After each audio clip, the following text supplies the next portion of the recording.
1. Welcome, ladies and gentlemen, to episode 16 of the Prehistoric Podcast. I'm Francois Denisian. I am Andrew Sorsdahl. And I am Bradford Peterson. Bradford Peterson. It's even funnier the second time. Yeah, we've already done this once, so fuck both you guys. Anyway. It's such a fucking terrible joke. I don't even know why you reset it. I was hoping you wouldn't. It's even more of a lie this time. It's even more so. It's totally staged. We tried filming the podcast a couple seconds ago and we fucked up hard, so we had to restart And the I whole repeated thing. my line because I thought it was really good, and these guys are obviously hacks. Like I said before, and now I'm going to repeat this, with lines like that, how aren't we famous at the end of the day? I mean, if Two Broke Girls can be a show, why can't we? Now he steals my Two Broke Girls line. I stole it. My comment today is thank you, Dustin Gummison, for the drinks. Thanks, Thanks Gummy. for leaving these here, Gum. And also, big shout out to Blue Mics. Yes. Awesome customer service. We got these microphones for the podcast. Haven't been able to use them for a couple months since we figured it out. Yeah, so we sent them in and they fixed them for us. Got them so we can use them properly. Yeah. And here we are. New microphones, ladies and gentlemen. I wanted to speak a little more on that. We didn't just send them in. Okay, so we grabbed these mics and they were kind of fucked, so we couldn't really use them for a while. Put them in a box, sent them over to the Blue Mic, but we literally just put them in a cardboard box with nothing and sent them over. They fixed them for free. Well, we had to pay shipping there, but I mean, they fixed them for free. They paid for shipping back, and they put our mics in brand new boxes with brand new cords and accessories and stuff. It was really, really awesome. Way above and beyond. Yeah, way above and beyond. Yeah. Awesome work. So we will be buying from Blue again. Awesome work, Blue Team. Yeah. Red Team, it's up to you now. Anyway, we'll let Andrew take the floor on this one, just because he's awesome. So Fuck off. Let this be your empire of dirt, my friend. Let's get at it. All right. So I thought we could start talking about movies we'd seen in the past couple weeks, where we started the podcast, first few episodes, talking about movies a lot, and then kind of moved away from that in the last few. So I thought we could kind of move back to that.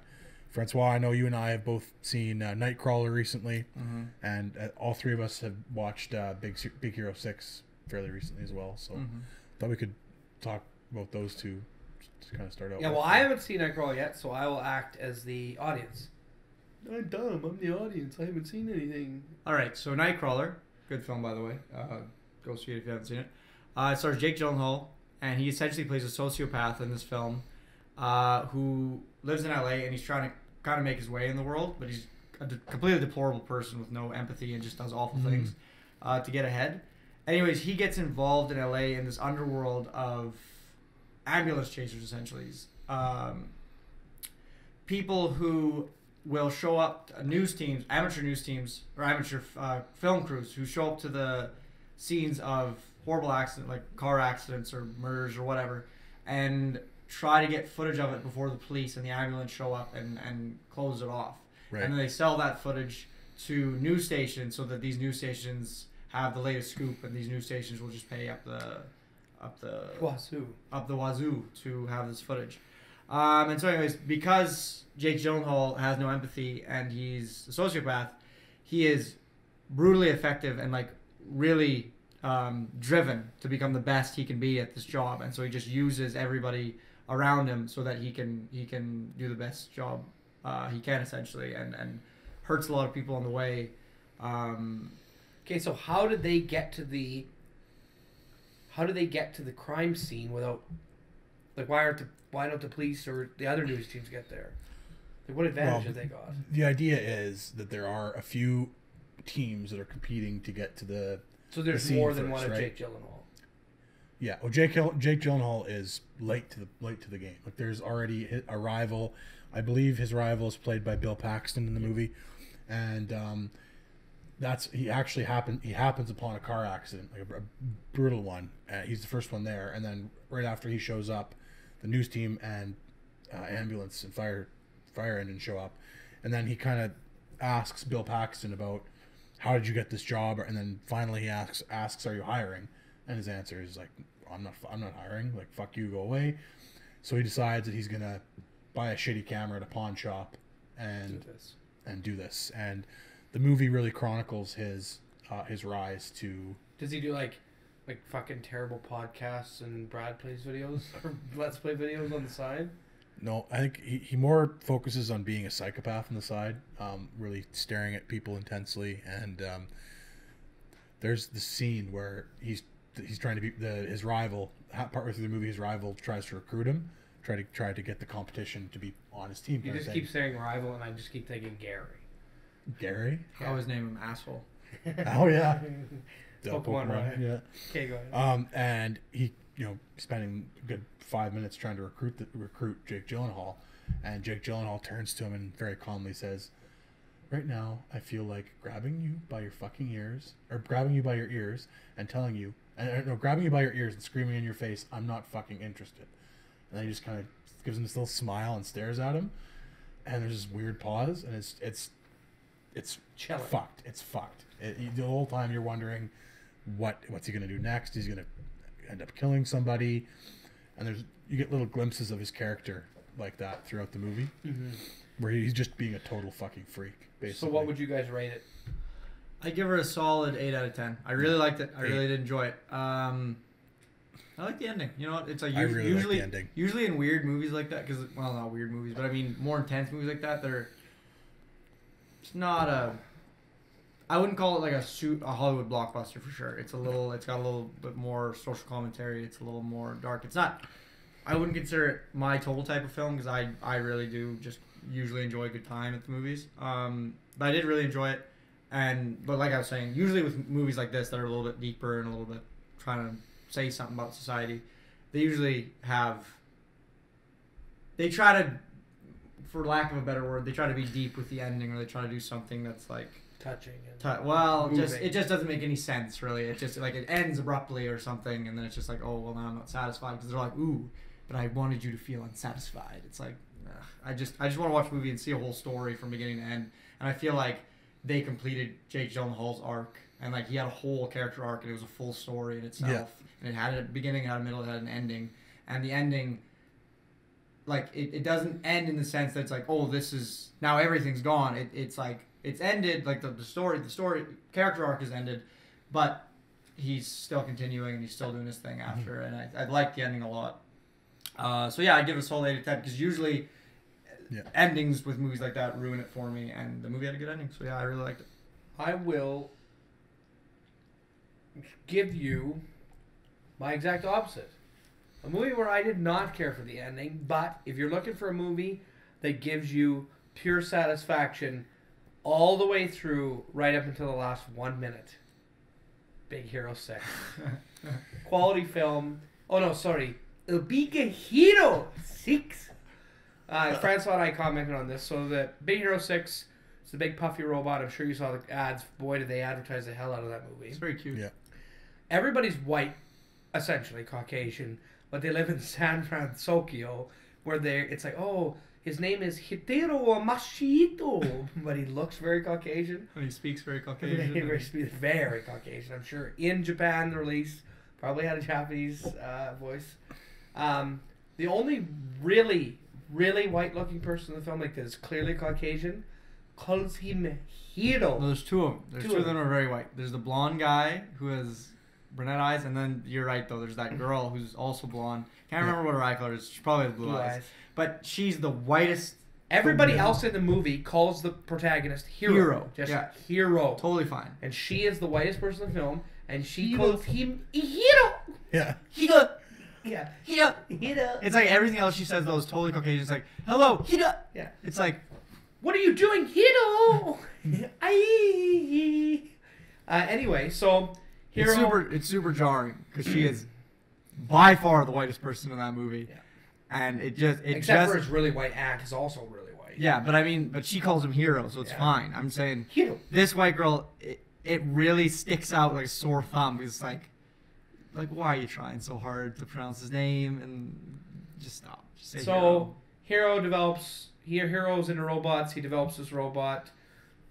These series of mini robots work together, and then I'm not gonna spoil the movie for you, but it was awesome. He's like a really smart kid, ends up going to college, I guess. But at the very end of the film, Hero's robot is supposed to die. Oh no. Here's robots. I'm not gonna spoil the film for you. I'm not gonna spoil it. No, but that's here's the ending. You but knew that was happening. The other plot points are like a little bit like I didn't know. That's one surprise. I usually don't watch a Disney film where I don't go, this guy's the bad guy. This is exactly what he did. This is how he covered it up. Yeah, it's At true. the end, the robot's supposed to die. Is the idea, and then so this robot has this memory card in him that like it's his essentially his soul, I guess, and he's got this rocket fist, and his suit that he's wearing is destroyed, but the rocket fist can fire by itself. So like he shoots the kid away on the rocket fist, and then it's like, oh my god, is the robot dead, or maybe he could come back to life? And it's like, nope, robot's come back to life. They opens the glove up, pulls the card, and it's like, I'm rebuilding the robot, and then like in 30 seconds, robots were built, and we're the happiest we could ever be. It's quite literally within 30 seconds. maybe yeah. 3 minutes. Yeah. Maybe No, like the actual unpackaging the arm and then rebuilding the robot is less than 30 No, seconds. but I'm saying from the robot's Death. death to the Back robot being alive. rebuilt is like Less. maybe 3 minutes. I would. The ending was to very be abrupt. realistic. It Very can't be more than abrupt. 5 minutes. It actually can't be more than 5 minutes. No. It's so fast. It's like usually there's. The period in between them entering the area where he's going to die and his sacrificing himself is much longer. No, exactly. And you know it's a movie that I can compare this to that also has to do with a boy and his robot that actually did it really well. You've all seen The Iron Giant, I imagine. Yes. Oh yeah. See, that's a fantastic movie directed by Brad Bird. Super movie. I really hope that they So sad. somebody revisits that movie and redoes it or something, because that is a concept that deserves more attention because it's such a good movie. But anyways, the ending of that, and I hope you've all seen it. That's a perfect example. Iron Giant goes up, he hits the missile, he explodes, he's dead, and it's minutes. And it's like we have a mourning scene with the kid that's and what the we parents, and it's like they're mourning, and it's like he's dead. And then it's like it cuts like months later, and the kid is still like he's playing in a park, and there's this memorial statue to the Iron Giant, and it's like Giant's been dead for months. And then it's like then later on again, the kid's asleep in his room, and then he hears a beeping, beep beep beep. He grabs a shoebox, or I think it's a shoebox, and then it's the screw that the Iron Giant has in his jaw, and because he reassembles himself automatically, and it's just beep beep. And right there, the kid doesn't see the robot, and it never explicitly, like, he doesn't actually know that the robot's still alive, but it's like, that beeping is like, oh, that's what happens when he rebuilds himself, so he could be alive. So then the little screw drops out and just starts rolling somewhere. And then it's still longer. It fades out and fades in, and it shows this thing's journey to where it's going. And then we see it's in some winter land, probably like northern Canada somewhere. And then we just zoom in and we see the Iron Giant's face, and his eyes light up and he smiles, and that's the end of the movie. And it was a very appropriate amount of time. It was done very well, and I feel like Big Hero 6 could have learned something from Brad Bird and the Iron Giant. I totally agree. That would have been incredible. Yeah. Even if you'd give me 10 minutes. There was no morning scene. It's like, oh, Hero, is a robot dead? He's like, yeah, robot is dead. And Wait, then, no, it's not. No, it's not. Never mind. Here we go. I'm Yeah. Caucasian again. Rebuilds him. And then, well, I mean, I guess they gave you some satisfaction with the ending because it's. I don't think the ending was bad. It was just abrupt. Yes. If they just didn't give you enough, I agree. like you guys said. Just When I enough was time. talking about abrupt endings, I'm talking about endings that are like, it ends before the story is finished and before you're satisfied with what you've seen. It's like, Big Hero 6, at least, like, it's a full arc. It's like, yes, the ending is very abrupt, and it's like, you don't get the emotional resonance isn't quite there because it's like, they should have done it better and differently. I had to go here before I could get up here. Uh-huh. I feel like with emotions on a roller coaster of emotions in a film, you have to go way down here so you can build the momentum to get back up here. Mm-hmm. But it was like, robot dead, and I'm like, oh my god, I actually feel pretty bad about. Oh, it's like, oh, never mind, ride's over. It just Exactly. took a little U-dip, and I was like, oh, okay. Once again, I'd say I that wasn't as excited for him to be back alive. Well, and you because also he know- wasn't really that dead. I mean, you're watching a Disney film, so you know the robot's going to be brought back somehow. Yeah. Like like it's just. But like you Yeah. said, Andrew, it was satisfying in the sense that it was a full story, and I don't like it when sad things happen at the end of movies. It pisses me off. So I like that it had a happy ending as well. So Happy ending. those two things satisfied me. And sequel But- ending, obviously. And too. exactly, so like I can get excited for sequel. But I agree that it was very abrupt, and the ending could have been way more emotion resonant had they just maybe stuck a little more with their guns and tried a little harder instead of just that's the ending. Like, let's just end this thing now. End it. Yeah. So Big Hero 6, still going to give you an 8.5 out of 10. Wow, I would really, Oh, no. really like that. I would give her that. I'd I give it. really I'd give like it a 7, maybe Yeah, 7, maybe. I'd agree with 7. I really give it a loved it. solid 7. I liked everything about it, but that really didn't ruin it. But it was just, I don't know.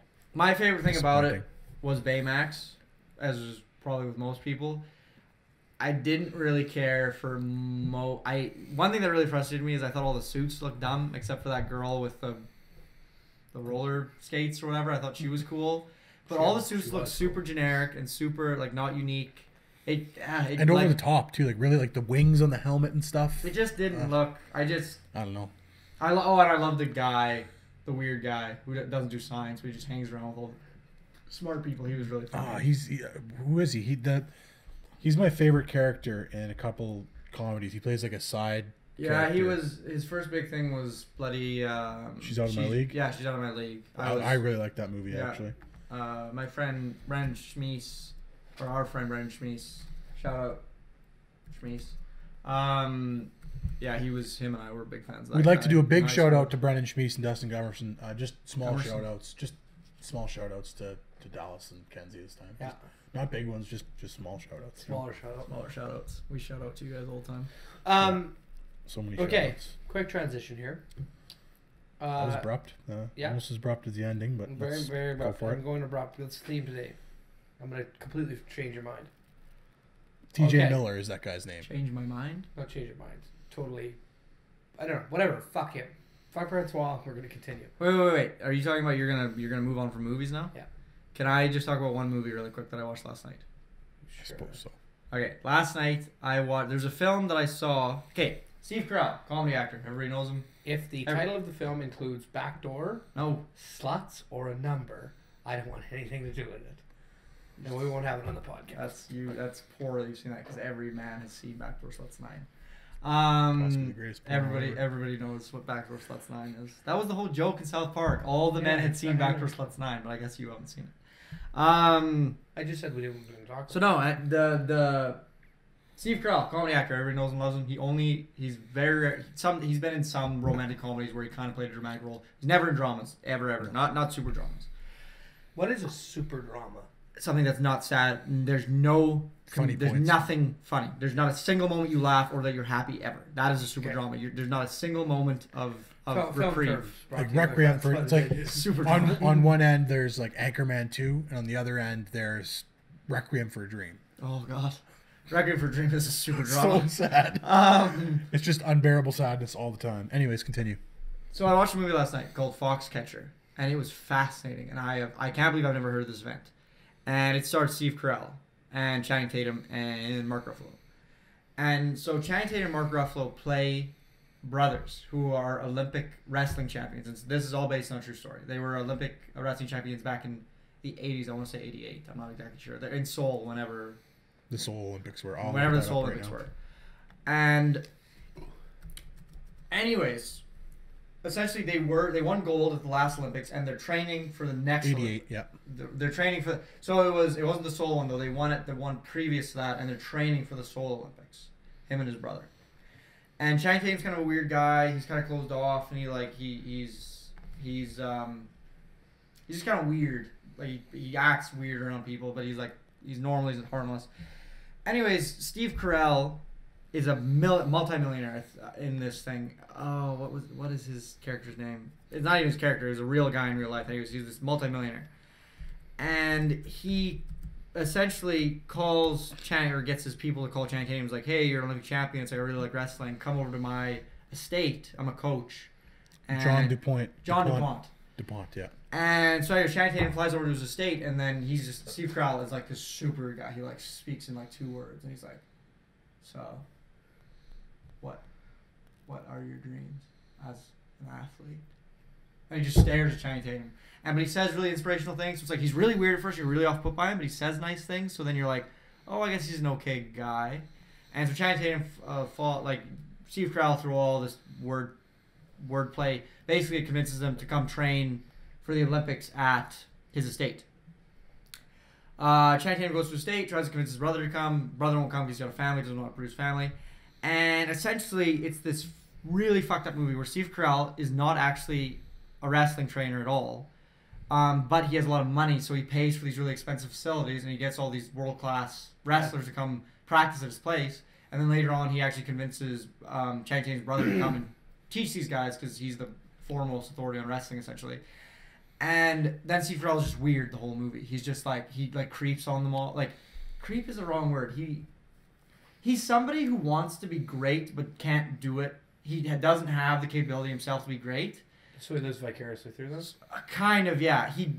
It's more like he wants to be, not vicariously, because that your distance, you're not involved with those people you live vicariously through. You watch them from afar. He's obsessed with them? He's directly involved. He wants it's to, like your parents all can live vicariously through you.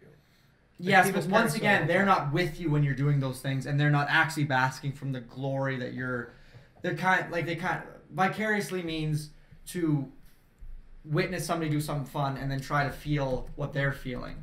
He's not doing that. He's trying to assume the glory that they're achieving as his own, if that makes sense. Vicarious is experienced in the imagination through the feelings or actions of another person. So, okay. So, but I'm talking more like he's trying to credit himself with their success. So essentially he's hoping to by association take the glory that they achieve. And it's not take. He doesn't want to like take it from them, but he wants to at least share it and be equal with it. But the only thing he's really contributed to these people is money. He really has no skill, and he's super fucking weird. Like he obviously has some sort of mental issue in the movie, and like you don't really know what. And this is all based on a true story. And so one day though, and he goes off on random tangents. And anyways, one day, before Mark Ruffalo, Channing Tatum's brother, comes back to this, they train on what's called the Foxcatcher Ranch, and he says everybody's part of Team Foxcatcher. And before Mark Ruffalo comes, Channing Tatum is training or whatever, and Channing Tatum becomes really good friends with Steve Carell, and Steve Carell gets him addicted on like coke and stuff, and like they're buddies kind of. And Channing Tatum one day is like, oh, let's take a day off to the rest of the wrestling team and let's watch UFC, and because we've been training really hard or whatever. Steve Carell gets really pissed off one day, and he just goes and he's like, why aren't you guys training? And then Channing Tatum's like, oh, because Steve Carell's not done anything like rude to him or mean to him. He's like, oh, well, I thought we'd take the day off because we've been training really hard. Steve Carell hits him really, really hard in the face, and he's like, I need your fucking brother. You're shit. You're shit. I hate you. Your brother's so much better than you. And this is after Steve Carell has told Channing Tatum that you can achieve things without your brother and stuff. He's like, shit, I hate you. I need your brother. I'm gonna pay whatever amount of money he needs to get down here. So then he basically flies Mark Ruffalo down. And then Channing Tatum is emotionally scarred because this mentor of his, Steve Carell, hit him or whatever and yelled at him and basically just betrayed everything that he thought. So then it's about Mark Ruffalo, who's getting all this money to train these athletes, and Channing Tatum, who's now feel like Channing Tatum is trained by himself now because he doesn't want to bask in the glow of his brother, so he doesn't want to train with his brother, who's now training the other athletes. And he doesn't want to train with Steve Carell anymore because Steve Carell hit him and doesn't believe in him and is crazy. And anyways, later on, Channing Tatum makes up with his brother and he trains with his brother, and then they want to go to the Olympics and stuff. And to make a long story short, at the end of the movie, Steve Carell feels, and then Channing Tatum leaves the estate. He's like, I can't be around Steve Carell anymore. Mr. DuPont, I can't be around him anymore. And Steve Carell finds Mark Ruffalo because Mark Ruffalo lives on his estate and just shoots him, kills him. He's like, it's this amazing scene where he just pulls up to Mark Ruffalo. Mark Ruffalo's like, oh, hey, Mr. DuPont. And he's like, do you have a problem with me? Pulls out a gun, and then Mark Ruffalo's like, no, what are you shoots him 3 times, just kills him. Points a gun at his wife runs inside. And then the police essentially come and get him and send him to prison. And I was reading last night, he died in 2010. He's been in prison since the 80s. It was just it was this crazy film that was like, there was almost no music in the whole film. It was totally silent music-wise. Completely somber. The whole thing was sad. Never happy. It was like people with eating disorders. So yeah, the whole movie is just about like Channing Tatum. It's insinuated that he's an eating disorder, drug abuse, the stresses of being a professional athlete and what that can do to a person's psyche. It's just there's nothing happy in the whole movie, and there's no music really, and it's all just. But sad. Mark Ruffalo dies, which is awesome. And Mark Ruffalo's a fantastic actor. I don't know what you're talking about. I really like Mark Ruffalo. And he gets murdered in the movie. And it was what was the best thing about the movie is it's pretty hard to get through because it's extremely slow burning. The dialogue is super monotone. It's super depressing. But because it's a true story, it's really fascinating and you really want to see what happens. And because it's a true story, it doesn't have a narrative in the traditional sense because like real life isn't like a storybook. Really? I kind of thought it was this whole time. All right, my life isn't like a storybook. Your two lives are pretty easy and just like Cinderella, happily ever after. Not easily, but I could, you know, like I don't know. So, anyways, I liked it. Some of us have an Empire Dirt, others don't. It's true. Oh, fuck off.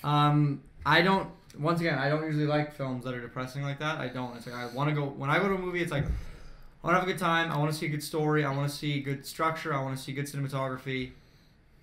I want to see good things, good everything, good happy things. I want to see it all around. I don't usually want to be depressed, and. But you watched Human Centipede. Never had anything good, did it? Yeah, but that's a different thrill. That's horror, and horror is kind of it's like there's sad. Like I clump all movies together, kind of in their genres, and then I have horror, which I have a special love of and a special like that's in its own place because it's like it's a completely different experience for me going to a horror movie than to most movies, but I totally recommend it. Like I said, it's super depressing and super slow burning, and it doesn't really start getting awesome until the second half. So I would give it 7.5 out of 10. Really, really enjoyed it. The best thing about the movie is the performances. Channing Tatum, Mark Ruffalo, and Steve Carell will blow your mind. Steve Carell will especially blow your fucking socks off because you will not recognize Usually him. When I see Steve Carell in any of his other films, the illusion is never taken away from me. It's never like I never fully get immersed in his character. It's there's Steve Carell as in this situation. Oh, there's Steve Carell in 4-Year-Old. Like about the only thing is I can always see him as Andy from the 4-Year-Old Virgin. That's about it. Yeah. Like Dan in real life and Little Miss Sunshine. It's just there's Steve Carell with who's acting as a gay man. He was a dick in that movie with the water park. Yeah. No, I agree. Once again, it's like I'd say the way back. The way back. That's what he's talking about. Was the way back. I haven't seen that. And it was really good. Bloody Little Miss Sunshine. I really like that. And those two movies, those are like until this point, you would have considered those the biggest departures for him because he's playing dramatic roles in those things. He's playing a dick in one thing, and he's playing a suicidal man in the other one, the depressed guy. But this movie, he is not recognizable at all. It blows those two way out of the water. And I'm very impressed. I'm very surprised that he did not win the Academy Award for Best Actor. Who won the Academy? I have no idea who won the Academy Award for Best Actor this year. I didn't follow the Oscars at all this year. I follow some of them. I know Birdman won Best Picture and Best Director and stuff. Okay, so now I think what we should do is because we're about halfway through or a little more, let's hit Would You Rather. And then I have a thing I want to talk about. Okay. So I got one kind of silly, but I think it's pretty funny. So for the rest of your life, would you rather have a Kool-Aid mustache, you can pick the color, or Cheetos fingers? Oh. See, now Cheetos fingers I think should be defined as from like the second knuckle up, covered with Cheetos cheese. You can never get off. Now, I have a different experience with that. We used to call Dean Alban, or at least I did, Doritos fingers because he used to eat Doritos all the time, and he said Doritos fingers. Doritos fingers. So we weren't big into Cheetos in Hazlet. Okay, well, cheese fingers, whatever, like Doritos, Cheetos. And not like Edward Scissorhands. Like we're just talking second knuck. But like covered from the second knuckle up. But in a gradient, we want like a little bit of a lighter dust in here, and it's really like. So eat a bag of Cheetos once, and then. I would just wear a balaclava all the time and have a fucking mustache. Yeah. Well, it wouldn't be as noticeable if you had actual I couldn't do this. Like, I hate this. I was going to say, just the feeling of this. This is more about the look. This is like, your hands just feel sweaty and gross and covered in cheese. It's true. But that was that Kool-Aid mustache, though, every picture for the rest of your life, it looks like someone drew like a purple mustache on you. Yeah, I would wear a Phantom of the Opera style mask that covered the bottom half of my face, and no one would see the bottom half of my face. Hannibal Lecter mask. Yeah, I would just claim to be a horrible burn. Or I would start marketing myself as the Kool-Aid lip guy. Get like a big endorsement from Kool-Aid. Yeah. And okay, Okay. The other one. Okay. Would you rather have spoons for hands or ears for elbows? So no hands, just a spoon. Ears for elbows. Wait, what does that mean? Ears for elbows? What? Like you don't have elbows anymore, so it's just an ear that's attaching your upper arm to your lower arm, or what does that mean? Or like an ear on the L. Or just like an ear on the Like elbow. your no ears here, but they're located. Oh, on they're your here. elbow. Oh yeah, I do that. But so my only addition to that would be your ears and your elbows. Your ears are just as sensitive. Like if you bang your elbows all the time, it would be as sensitive as hitting your ear. Much more careful. What was the other thing? I feel like you'd learn to be very careful. Spoons for hands. Like I guess like Edward Scissorhands, except with spoons. No, I need hands. I need fingers and opposable thumb. I would. I would be like ah. I'd be like It'd be really funny for the first 3 days, and then it'd be like I can't fucking pick up anything. Ears for elbows, I guess. Yeah, it's a pretty easy one. Okay, would you rather Would you rather have oral sex at the snap of a finger or have free food forever? 2 positives. I like 2 positive ones. Jesus. Not having to worry about food. Yeah, I take free food forever. Yeah, free food. I mean, it's Say an expense. Say it to people in committed relationships. Yeah, you know what? Food. I'm gonna bet on myself here and say that maybe one day I'll find love. No, here's the thing with food. At the end of the day, you could just eat the nicest stuff all the time. No, well, the other thing is like that's a huge expense. If you never had to worry about food, that's hundreds of dollars a month that you never have to worry about. You'd save so much money. That's true. You could just hire a prostitute for that amount of money and literally have oral sex to snap a I finger. wouldn't. Anyway, I wouldn't. I wouldn't. But oh, that's a good one. Would you rather? Well, not good. It's pretty awful. What is this? Would you rather suck 50 dicks at once, or 1 dick every month for 50 months? What? So suck 50 dicks all at once, like in a row, like one after the other, maybe with a bit of a water break in between, or 1 every month for 50 months. I think that once a month I would sit down with a fucking bottle of tequila and I would just work it out. Just work it out. Please read the question again. Would you rather in one sitting? In one sitting, suck 50 dicks at once. So like one after the other, 50, or just one time. Once. Okay. Or 1 dick every month for 50 months. 50 dicks in one go. I couldn't do it. I do all 50 decks in one go and never have to worry about it again. Just get so drunk and do it. Yeah, I would just get hammered and fucking. You get drunk, you're gonna have a tough go sucking 50 dicks. Oh, I will sit there. It's like as long as I know that once I'm done these 50 dicks, I'm done. 50 months, that's years of your life, and you have to like every month. You have to be thinking. It's the it's the sword of Damocles. It's the 14th of the month. Fucking gotta suck another dick, I guess. See him. It's like, and then that would affect so many relationships in your life. It's like, honey, I have to go suck this dick. It's like, no, why do you have to suck that dick? It's like, you don't understand. It's just something I have to do once a month. Oh my god. These are both amazing. Would you rather have an orgasm every time you hear All Star by Smash Mouth? Or whenever you have an orgasm, All Star starts playing out loud? The second one, I would love that. I actually might now play All Star every time, like a little dictaphone that I could just play. Hey now, and just lay back. Just hey now, you're All Star. I don't know. I feel like I get so. So are you the only one that can hear it, or does everybody? No, I want out loud. Like okay, if everybody can hear it, then I'd have to go with Jizz while All Star is playing. Cause yeah, I would just get so embarrassed after a while. It'd be like. Are you done yet? No, I'm good. No, well, imagine, hey now, you're an all-star. Imagine it's like same girl for a while, and then she's like, "All right, this happens every time. This is starting to get really weird and but she and could not funny." Too. Huh? If she really digs it, then sure, but that'd be hard. That'd be a tough call. Hair on your forehead or hair on your palms? Like, start growing hair, like a thick beard on your forehead, down to your, like, essentially have your eyebrows be your entire forehead, or all over your palms. Forehead. Palms. Basically, if I had hair, I would do palms. My hair already, like, if I don't shave, it already goes up to here just about.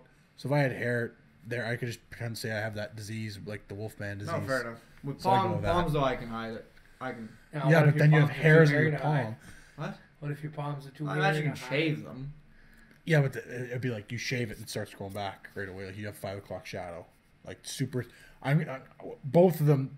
I understand. How fast is the hair growing? Like how long is the hair? How fast is it growing? I understand. However thick your head like, does it grows. grow at the normal rate that hair grows? Sure.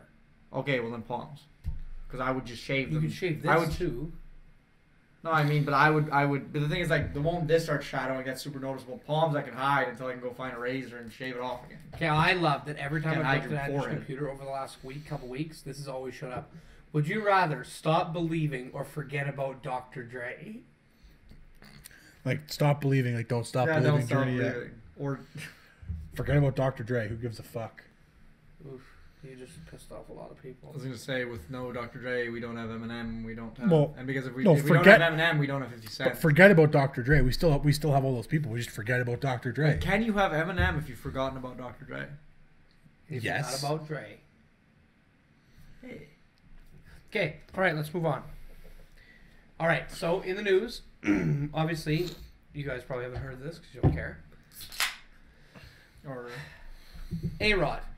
New York Yankees legend in his time. No, I care a lot about that baseball. Has been caught with performance-enhancing drugs, and he has since been suspended. He lied about it. He Lance Armstrong the shit out of it, and then he got caught, and now he and the Yankees are battling back and forth over performance-enhancing drug use. My question today is, who on the Yankees doesn't? My question today is, should we develop leagues of sports where athletes are more than welcome to do performance-enhancing drugs all the time so we get incredible sports? No, I just think it should just let anybody do it if they want to do it. I think that's unfair to people who don't want it. So I think with fighting, with UFC and boxing, typically to make weight, fighters will dehydrate themselves to the point of barely being able to stand or walk for the weigh-in so they can make weight. And then the period between weigh-in and the fight, they'll rehydrate themselves. 15, 20 pounds. Like 20. I think the most has been like 25 pounds that they lose and then gain back before the fight through basically they give themselves an IV to rehydrate themselves, and that's very dangerous. But it's a common practice. There's nothing that's done about it. It's just what people do so they can be at peak strength and conditioning before a fight. So my only concern here is, what is the problem with creating the second league? Because if you create a second league of people who are just on performance-enhancing drugs, then society can decide, do we like the performance-enhancing drugs or not? Well, in that case, we might as well start a second football league where players are allowed to carry a small baseball bat with them. No, because that's dangerous which one, to other people. Well, this is like, are you going to be personally detrimental to your own health? Yes or no? Because what you're going to have is a lot of top-quality athletes who will quit because they're not going to... Why don't we just have one league and it's just... You know what? If you want to be the best, do whatever the fuck you can to be the best. And if you're not going to do it, then get out. If you don't want to be the best, then don't be the best. That's totally fine with me. I don't give a fuck. Because, I mean, right now, I think what you're going to have then is you're going to have one league that's kind of viewed as like the dirty league where people do drugs to enhance themselves. And another league where people still do that and they still fly under the radar, but it's touted as a league. I don't think so. Happen. I think the one that's more interesting, the one that more shit happens and more exciting shit happens. People are just gonna watch that one, and then the one that one's gonna fall fine. off. If that happens. It's like this might sound bad, but it's kind of like women's sports versus men's sports. Why aren't they more established, and why is there way more money in them? It's like, look at women's hockey compared to men's hockey. It's just incomparable as to how many people watch and are interested and follow the sport. It's just not comparable. That same thing I feel like would happen. People would, I don't know which way they would lean really societally. I would like to think that society would lean towards the drug users because it would be probably way more interesting and be way more home runs and it'd be more awesome. I like to hope. It's like I hope that they would choose. Yeah, I hope because I. Sports all about spectacle. That. So I think the other one would fall off, and then people would be like, "Why does that?" It's like, why? It's like it's not nearly as high caliber. So why would you even? What's the point? Well, then the other thing I have then, Brad, is for example, in the UFC, I can't remember which there's a fighter who naturally has more testosterone than other athletes. Just naturally in his body has more testosterone than other athletes. That gives him an unfair advantage.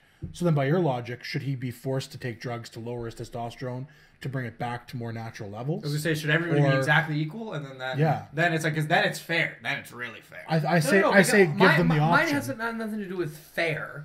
Mine has to do with you're going to have people who don't want to compete in the league where there's drugs being involved because they don't want to take drugs. I guess you don't have to take drugs if you don't want to take drugs. So don't take drugs, yeah. But his natural testosterone level is not even close to comparable as people are going to pump steroids. Yes. Listen. The reason that he got caught is because he took a piss test and was flagged for taking testosterone. Yeah, but people take low levels of testosterone. You're caught. Yeah. If you open this bitch wide up, people are going to be literally jamming testosterone needles in themselves all the time. Yeah, and it'll be so fun to watch. Like, then you're just going to have people who are a 7 athletically using the drug to become an 11. And people who are naturally a 10 who can't compete with these 11s. I would say if you're being paid the exorbitant amounts these people are being paid, make them do things that are awful and depraved and make them. That was a good time there. Make them do awful things. And then if people want to not do drugs and want to be, I don't want to be a top man. Then play for fun. Then fucking go play for fun, you dummy.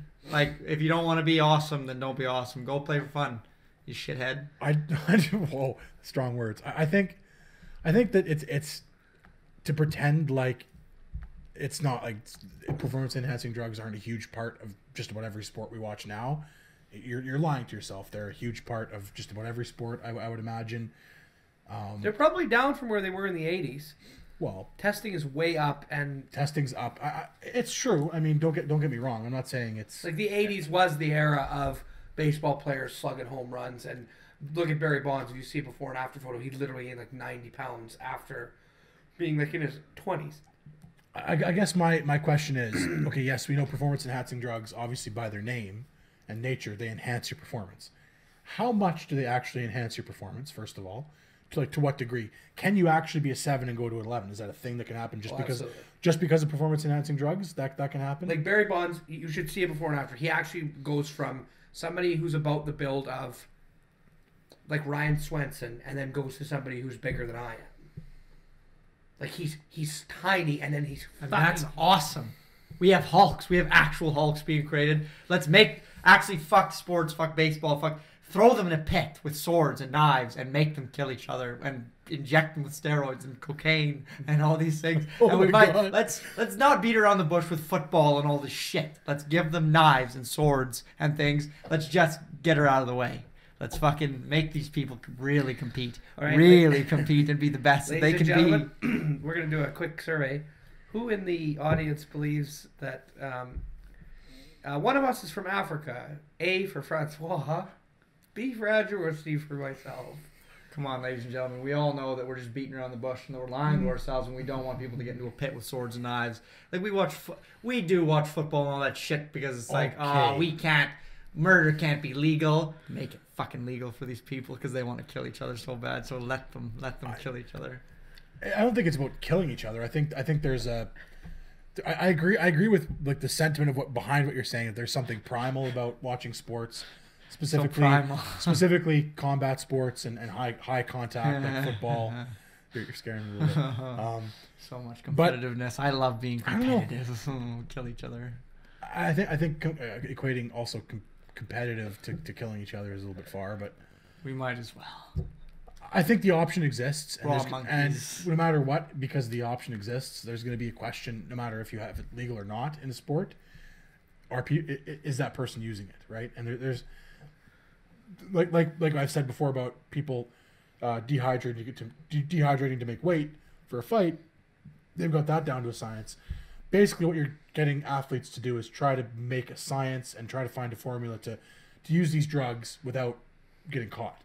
Because there are a ton. I'm sure there are people who use them, but the only thing is like if they just use them enough to get caught, then their advantage is far less than if they were able to use them open up. It's true. Also, I think, assuming they were legal in sports, would that not give more incentive to find safer alternatives that do the same thing, to put research into performance-enhancing drugs that aren't as detrimental to your health? Whereas now they're a thing that's frowned upon and is like kind That's of a good underbelly. point. So maybe they could safer. Pharmaceutical companies and shit. Well, there could be even just methods of using them that are less detrimental. Could open up and we could really, because the thing is, there's no doubt that we as human beings we can create substances that enhance our ability to do things. Yeah. So why not, if we're watching people who are supposedly the peak of their sport competing against each other, why not actually see them at their actual peak as opposed to where they're at now? I mean, is there merit to just natural talent, or do we really want to see people at their peak? Is what I guess what the real question is. I guess. Do we give a shit that this person got there naturally, or this person took steroids? I don't know. It's a good question. I tend to lean with Francois for sure, that if we're going to see athletes performing at their peak, let's actually see them at their peak. Okay, I gotta certify here. I've been completely facetious this entire time because I am ultra non-competitive, and I also think organized sports are fine, but I think for a lot of reasons are fucking retarded. And that was incredibly strong. Yeah. For a lot of reasons, I disagree with them. There's a lot of things about organized sports that I find very, very morally wrong in terms of me. And you can't just skip over that. Let's get the cliff no. notes. That's not the point. That's not the point of my whole thing. And because of that, I don't care, because sports I think are already at such a low point morally that I feel like, to me, it's like, just if somebody's like, oh, he was sports and has, how dare him? It's like, he's just trying to be best. It's like I don't really care at the end of the day. It's like at the end of the day, I'm watching this thing on TV and it's like a movie to me. I'm so like uninvolved in what's happening that it's like, if he made it more interesting, great. That just was better for me at the end of the day. That's like my literal opinion on it is like, if it made it more interesting, then sure, that's fine. It's totally fine. I mean, fair enough. And I get that it's whatever, but I mean, like, I'm just... And mostly my thing with morality in sports comes from the whole money aspect, and like, and we talked about this last time with the whole glorification of people who maybe aren't totally deserving of that. And maybe who are deserving of that, and maybe who aren't deserving of tens of hundreds of millions of dollars to be doing something that maybe you shouldn't be paid hundreds of millions of dollars to do. That's besides the point, because you could argue that all day. It's just personally, I just don't think that swinging a bat entitles you to tens of dozens of millions of dollars. It just really, there's nothing you can say to me that would ever convince me otherwise. So I mean, at the end of the day, I take strong personal issue with that. So when these people complain about, oh, he is on steroids, it's like, oh, go cry into your $10 million. I don't give a fuck. Okay, here's my counter argument to that. We very much are a society that glorifies, yes, physical athletes, people who are physically very talented, but we also glorify people who are intellectually very gifted. And we give them hundreds of millions of dollars. Is this not Bill Gates? I suppose. There's one of them. But is that society giving him money? I don't think that's the same. I think. What do you mean by intellectual people? Like people who generate money based on their intellect. Yeah, but that's someone who used his intellect to start a business that Not created Yeah, well then, what's your example then? Well, people in Wall Street who are really good at math, who actually do fuck all for society and make millions and millions and millions of dollars. Once again, they're playing. It's like they're actually doing, like, with a baseball player. It's like he swings a bat and he hits the thing, and it's like we're just projecting value onto that, and just like, here's $1 billion, but it's like a guy at Wall Street. He's actually playing the economy, so he's actually. There's work involved. There's actually he's skills that he learned. There's skills like directly correlated. There's also work involved. No. But once again, it's not projected value. We're not being like, oh, you're really good at doing that, so we're just going to give you that money. we're not saying that we would rather him not make that. If we could, we'd be like, no, you can't make that Wall Street guy. But with a baseball player, it's like, 10 bill, here's millions of dollars. Here, take all the money. Take all the money. You're really understating that. No, I am. There's lots of training that goes into it. There's lots of work. I'm it's saying. not about work. I agree that I'm not saying they shouldn't be paid. That's stupid. Are they paid? I like astronomically too much. Yes, and I'm saying not even exponentially. I'm saying astronomically way too much. Yes, they are being paid way too much money to do something that they do not deserve to be paid. I won't agree with you there, but I will agree with you on projected value versus inherent value, and that people who generate money on their own, it's like if we would have it our way. Like, people are trying to stop them from doing it. And the other thing is whereas athletes we're trying to push them to do it. The other thing is we don't value those people because they're intelligent. We value those people because they made money. Like, people who win the Nobel Prize don't get fuck all in publicity, and that's just them being smart. That's true. Yeah, it's money. We value money and we value fame. We don't value intelligence. If intelligence is secondary to either of those things, great. But it's not the thing that we value. So, primarily. I mean, once again, we talked about this last podcast. We got really into it and stuff. And like I said, I am a nihilist, and I just accept the fact that we will always appreciate famous people and people who swing a stick to hit a ball way more than we appreciate people who invent things that actually help society. Mm-hmm. And that's just who we are, and that's why I'm a nihilist, and that's why it's just a futile effort to care, and that's why we have these conversations. Once again, that's why when we have these conversations, I tend to take a very facetious point, and I tend to be incredibly sarcastic because I feel like it's just... And fair enough. I don't really give a fuck at the end of the day. Please continue. Like, cutting you off. No, that's fine. I was done. My last topic I wanted to bring up for the day was Trivia Crack. Hey. The three of us have gotten very into Trivia Crack. Yeah. Big fan. I know a lot of the people who watch us play because I've played most of you and beaten you. And you just wanted to take that opportunity to gloat? Yeah, I just want to take the opportunity to let you know I whooped a lot of you. Whooped quite a few of you. Francois beat me. He beat me 6-0. Yeah. So we'll forget about that. Anyway, for anybody who hasn't played Trivia Crack, essentially you answer trivia questions based on a category very similar to Trivial Pursuit. You spin a wheel, answer a question. If you answer 3 questions correctly, you get a chance to answer one more question, and then you answer a specific question based on a category that is in the wheel you get to choose. If you get that question right, then you get a figure, and a figure is geography, art, history, sports, science, entertainment. Yeah. And then once you collect all 6 figurines before your opponent, you win. You can also challenge your opponent to try and steal their figurines. But it's a fucking blast. It's a really fun game. Keeps you on your toes. Yeah. A lot of indie games, Flappy Bird, pretty mind-numbing. This actually is a bit... This is a bit intriguing. My only critique of it is that I find the difficulty of the questions to be wildly varied. They're very polar. Like most questions, I find super easy. I feel like every now and then there's one that's like, how would I know that unless I studied Leonardo da Vinci? I feel like that's what you get with trivia, and that's why trivia is great. Yeah. That's why Jeopardy's great. Is watching something. It's like one day it's like, what was Simba's dad's name? And it's like, once again, it's like we all think, oh, we were born here, and like we all watched Lion King, so it's like that's a very easy question for us to answer. But then it's like, then you might have somebody who's just really, his parents didn't like Disney movies, and then he just wouldn't know. So I mean, to him, that's an incredibly... Maybe like your parents thought that Pokemon was evil when you were... Yeah, maybe your parents thought Pokemon was evil, and like, I don't know, like... Or Harry Potter. And Digimon, and like Harry Potter. Like, maybe your parents thought that stuff was evil, like, of Satan, of the devil. Yeah.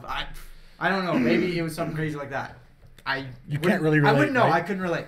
But but I think that's what's great about it is like it.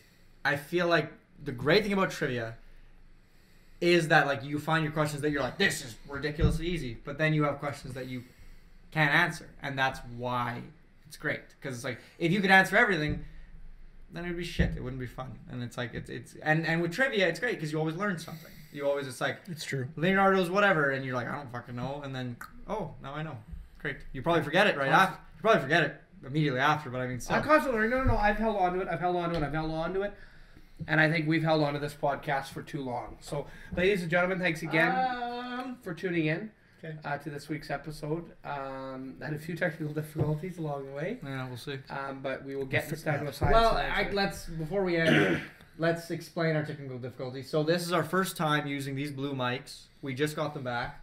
And so essentially what we're doing right now is we have a camera that's separate from our audio recorder, which is my laptop. So we have all of our microphones plugged into my laptop, and then we have our camera. So we're recording the video separate from our audio, and it seems that the camera likes to cut out at about 25 minutes, or about a half an hour, about 29 minutes. So we have to restart the camera at 29 minutes, but the audio, it looks like, likes to cut out at about 35 minutes. So essentially, we've learned now, it's like we have to restart the camera at 29, we have to go restart the audio at 35. So we'll just do both at 25 minutes. Probably. Yeah, we'll just restart both at 25. Yeah, we're learning, and be patient. I mean, it looks cool though, doesn't it? The mic's I love and your the blue response. Nessie. Yeah. Okay, we can't hear you. Es que tres. Dora the Explorer. Where's Boots? Yeah, Dora. All right, everybody. Thanks very much for watching. We will see you guys next time. thanks, guys. Cheers. Bye.